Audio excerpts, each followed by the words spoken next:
সেইদিনা আছিল উৰুকা। এয়া আমি উৰুকা দিনা ঘৰলৈ গৈ আছোঁ। কিছু দূৰ যোৱাৰ পাছত আমি দুয়ো ঘৰ গৈ পালোঁগৈ। ঘৰত অলপ সময় জিৰণি লৈ আমি আহিলোঁ মাখিলতী কাটিবলৈ বুলি। এয়া ঘৰতে লাগিছিলে মাখিলতী গছ। এয়া হাজবেণ্ডে কাটি আছে, কাৰণ গৰু বিহুৰ দিনাখনি মাখিলতী আমি ব্যৱহাৰ কৰোঁ। গৰুক গা ধোৱা পৰ্যন্ত ব্যৱহাৰ কৰা হয় আৰু আমি জাক হিচাপে ব্যৱহাৰ কৰোঁ। তাৰ পৰা আহিলোঁ ওচৰৰ বৰ্তাঘৰ পৰা ল'লোঁ আমি ভাং গছ। এয়া হৈছে ভাং গছ। তাৰ পৰা ল'লোঁ দীঘলতী মাখিলতী, আৰু এয়া হৈছে তৰা ব্যৱহাৰ কৰা হয় গৰুক পঘা পিন্ধাবৰ বাবে। যিহেতু গৰু বিহুৰ দিনা গৰুক নতুন পঘা পিন্ধোৱা হয়, আমি সেই তৰা গছ আমি পঘা হিচাপে ব্যৱহাৰ কৰোঁ। তাৰ পৰা আহিলোঁ তিতা গছ কাটিবলৈ। এয়া হৈছে তিতা গছ এবিধ গৰু বিহুত প্ৰয়োজনীয় গছ হয়। ইয়াকো আমি জাকত ব্যৱহাৰ কৰোঁ। তাৰ পৰা আহিলোঁ ঘৰত দেখিলোঁ দেউতাই চাক কাটি আছে। এয়া হৈছে চাক গৰু বিহুৰ কাৰণে। এনেকৈ আমি উৰুকা উদযাপন কৰিলোঁ। তাৰ পাছত আহিলে পিছদিনা এয়া গৰু বিহুৰ দিনা মই গৰুক মাহ হালধিৰে নোৱালোঁ। এয়া মোৰ হৈছে প্ৰথম অভিজ্ঞতা বোৱাৰী জীৱনৰ। মাহ হালধি দি গৰুক নোৱাৰাৰ পাছত আমি প্ৰস্তুত হ'লোঁ গৰুক গা ধুৱাবলৈ বুলি। দেউতাই কাটিছিলে লাও, বেঙেনা, তিতা কেৰেলা, হালধি। চাকত আমি শাৰী পাতি সজাই ল'লোঁ। তাৰ পৰা আমি ওলালোঁ গৰুক গা ধুৱাবলৈ বুলি। আমি গৈছোঁ গৰুক গা ধুৱাবলৈ বুলি।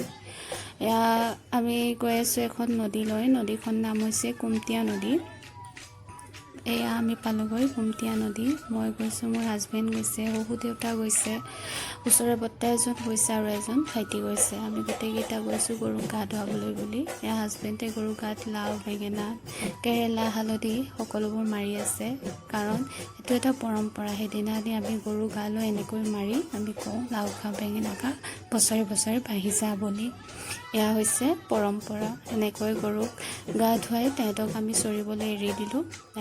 চৰিবলৈ এৰি দিয়াৰ পাছত আমি ঘৰলৈ আহিলোঁ। বাটতে পৰম্পৰা হিচাপে চাহ সলনি কৰোঁ। আমি বৰ্তাৰ লগত চাহ সলনি কৰিলোঁ, কাৰণ এয়া আমি 100 এবিধ শাকৰ লগত মিহল কৰি খাওঁ। এইটো এটা ঔষধি বুলি কোৱা হয়।